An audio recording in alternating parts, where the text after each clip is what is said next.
Ang Panginoon lamang ang Diyos. Ika-44 na kabanata.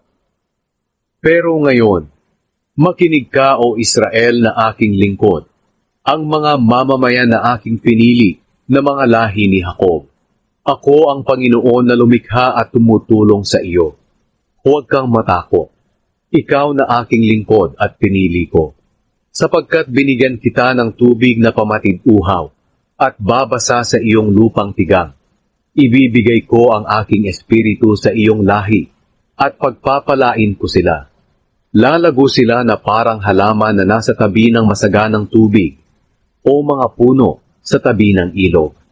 May mga magsasabi, ako ay sa Panginoon, at mayroon ding magsasabi, ako'y lahi ni Jacob.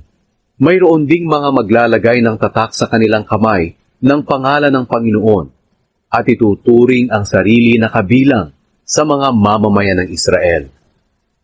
Walang kabuluhan ang mga Diyos-Diyosan. Ito ang sinasabi ng Panginoon, ang Hari at Tagapagligtas ng Israel, ang Panginoong makapangyarihan. Ako ang simula at wakas ng lahat. Maliban sa akin, ay wala ng iba pang Diyos. Sino ang kagaya ko? Sabihin niya sa harap ko kung ano ang mga nangyari mula nang itayo ko na maging isang bansa ang aking mga mamamayan noong unang panahon. At sabihin din niya kung ano ang mangyayari sa hinaharap.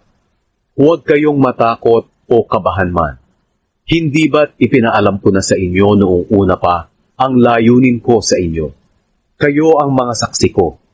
Mayroon pa bang ibang Diyos maliban sa akin? Wala. Wala na akong alam na may iba pang bato na kanlungan maliban sa akin.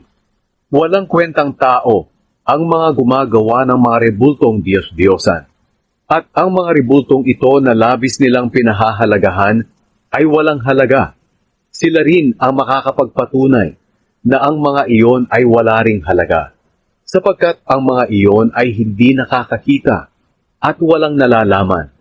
Kaya nga napapahiya ang mga sumasamba sa mga iyon. Hangal ang taong gumagawa ng mga rebultong hindi naman napapakinabangan. Tandaan ninyo, ang lahat ng sumasamba sa mga rebulto ay mapapahiya dahil ang mga iyan ay gawa lang ng tao. Magsama-sama man sila at ako'y harapin. Matatakot sila at mapapahiya rin. Ang panday ay kumukuha ng kapirasong bakal at isinasalang sa baga. Pagkatapos pupukpukin niya ito ng maso para maghugis rebulto. Nanghihina siya sa gutom at halos mawala ng malay dahil sa uhaw. Ang karpintero naman ay sumusukat ng kaputol na kahoy. Ginuguhitan niya ito ng anyo ng tao.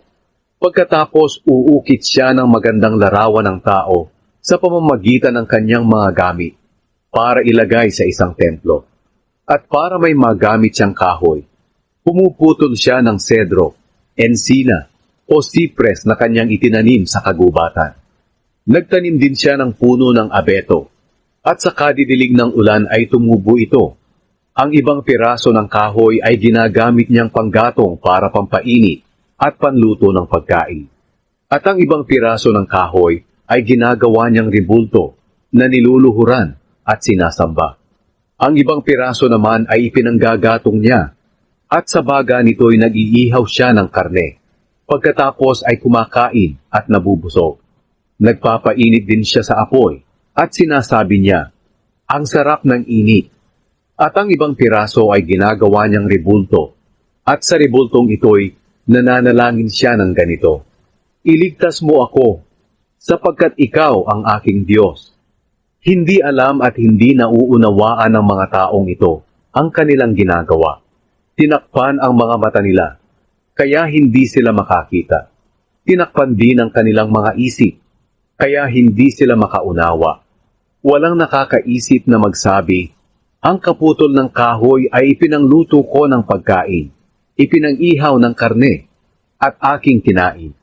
Gagawin ko bang kasuklam-suklam na rebulto ang natirang kahoy? Sasambahin ko ba ang isang pirasong kahoy? Ang mga gumagawa nito'y parang kumain ng abo. Ang hangal niyang isip ang nagligaw sa kanya. at hindi niya maililigtas ang kanyang sarili, at hindi siya papayag na ang rebultong nasa kanya ay hindi Diyos. Sinabi pa ng Panginoon, Israel, dahil sa ikaw ay aking lingkod, isipin mo ito. Ginawa kita para maglingkod sa akin. Hindi kita kalilimutan. Ang mga kasalanan mo'y parang ulap o ambon na pinaglaho ko na. Manumbalik ka sa akin para mailigtas kita. O kalangitan, umawit ka sa tuwa. O mundo, sumigaw ka ng malakas. Umawit kayong mga bundok at mga kagubatan, sapagkat ililigtas ng Panginoon ang lahi ni Jacob. Ipapakita niya ang kanyang kapangyarihan sa Israel. Ito ang sinasabi ng Panginoon na inyong tagapagligtas na lumikha sa inyo. Ako ang Panginoong lumikha ng lahat ng bagay. Ako lang mag-isa ang naglatag ng langit, at ako lang din ang lumikha ng mundo. Binigo ko ang mga hula ng mga huwad na propeta, at ginagawa kong mangmang ang mga nanghuhula. Binabaligtad ko ang sinasabi ng marurunong, at ginagawa kong walang kabuluhan ang kanilang nalalaman. Pero tinutupad ko ang propesiya ng aking mga lingkod at mga tagapagsalita. Sinabi kong ang Jerusalem ay muling titirhan, at ang iba pang bayan ng Huda na nagiba ay muling itatayo. Kapag sinabi kong matutuyo ang ilog, matutuyo nga ito. Sinabi ko kay Cyrus, ikaw ang tagapagbantay ng aking mga mamamayan, at gagawin mo ang lahat ng nais ko. Mag-uutos ka na muling itayo ang Jerusalem at ang templo roon.